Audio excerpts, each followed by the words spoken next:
Salut YouTube, c'est SS18. Enfin, Konami a parlé. Donc ça y est, nous avons la banlist pour la période octobre jusqu'à janvier, début janvier. Donc elle est tombée hier après-midi et donc comme vous, hein, je pense que ça en a surpris plus d'un. Donc tout de suite, on va faire une petite récap de cette banlist. Alors déjà pour les cartes interdites, nous avons rien du tout, il me semble. Donc on va descendre. Voilà, donc c'est toujours les mêmes. Ensuite, on va passer aux cartes limitées. Alors, en carte limitée, donc on retrouve Bulbe Luisant, ici, donc qui était interdite. Donc ça, c'est une bonne nouvelle pour ma part, puisque je vais vachement exploiter ce monstre-là. Et je comptais la jouer dans ma prochaine decklist, donc ça, c'est vraiment bon. Après, de manière générale, ça reste quand même dangereux puisque ça peut se splatcher dans pas mal de decks. Je pense notamment en plante, plante synchro, qui pourra revenir avec la sortie de Legendary Collection. Ça peut se splatcher dans Dragon, enfin dans tout plein de decks et c'est un tuner gratuit. Enfin, c'est vraiment très très dangereux. Donc ça va être intéressant de voir ça. Donc ensuite, Infernity, donc Arc Démon Infernité, donc qui passe en limité, qui était à 3 exemplaires. Donc là, je pense clairement que c'est dû à la victoire au championnat du monde, hein, tout clairement. Donc du coup, il repasse à 1. Donc est-ce que ça va tuer le deck? On se pose des questions. Je pense quand même qu'il va bien souffrir. Donc on va pas en entendre parler pendant un petit moment. Donc après, affaire à suivre, hein. Ensuite, alors on va descendre en limité. Donc, Regeiki, alors ça aussi, grande nouvelle, Regeiki qui revient enfin dans le TCG. Donc, cette carte, bah, c'est une carte de destruction massive, hein, un trou noir juste pour les monstres adverses.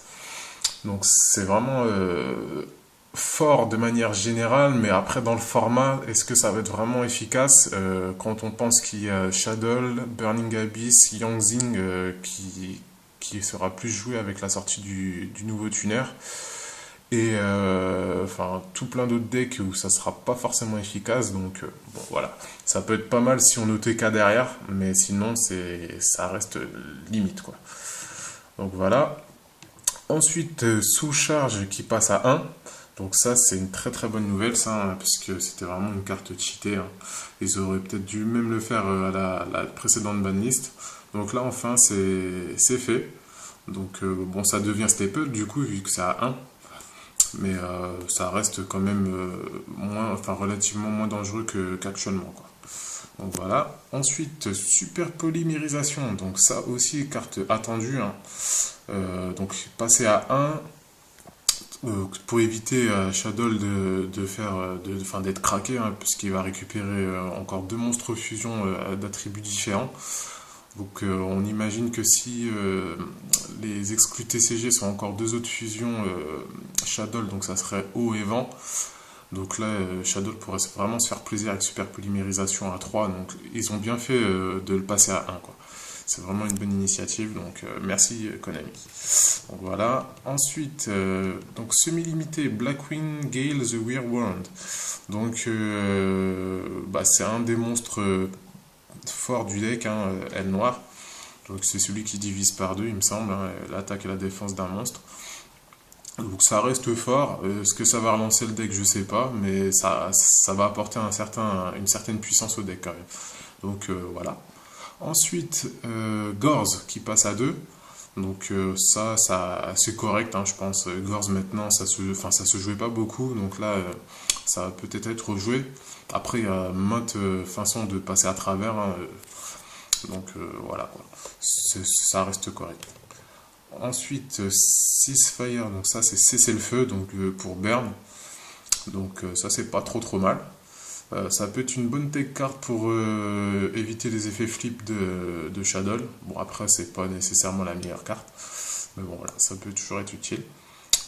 Prophétie de la transmigration. Donc ça, c'est pas trop mal, ça non plus. Ça reste une carte assez intéressante pour gérer le cimetière adverse. Donc le fait qu'elle repasse à 2, c'est vraiment intéressant à voir, quoi. Donc voilà. Et donc ensuite, oula. Je redescends.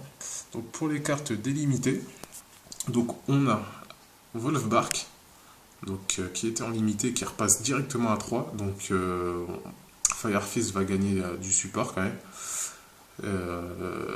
Donc ça reste quand même potentiellement dangereux, hein, je trouve. Wolfbark à 3, je me rappelle un peu du format et c'était un peu dur à gérer. Donc à voir, hein, à surveiller.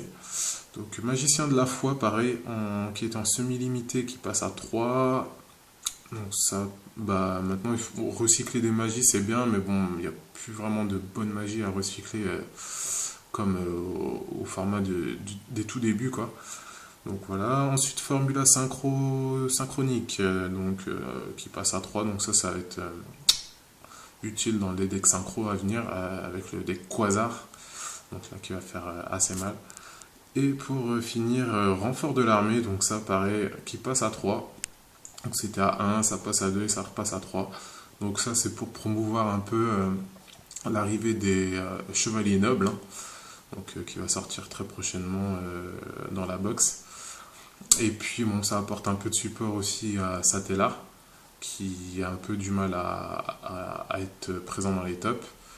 Et puis bah voilà, après ça peut aider d'autres decks, hein, des outsiders. Donc je pense notamment à Boxer ou d'autres decks, quoi.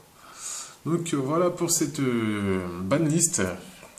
Donc bah, n'hésitez pas à réagir, hein, vos impressions. Est-ce que vous êtes content? Est-ce que ça vous plaît pas? Pourquoi? Et puis bah, n'hésitez pas à commenter, hein, c'est intéressant d'en discuter. Donc bah, je vous retrouve pour une prochaine vidéo. Et puis sur ce, je vous dis à la prochaine. Salut tout le monde.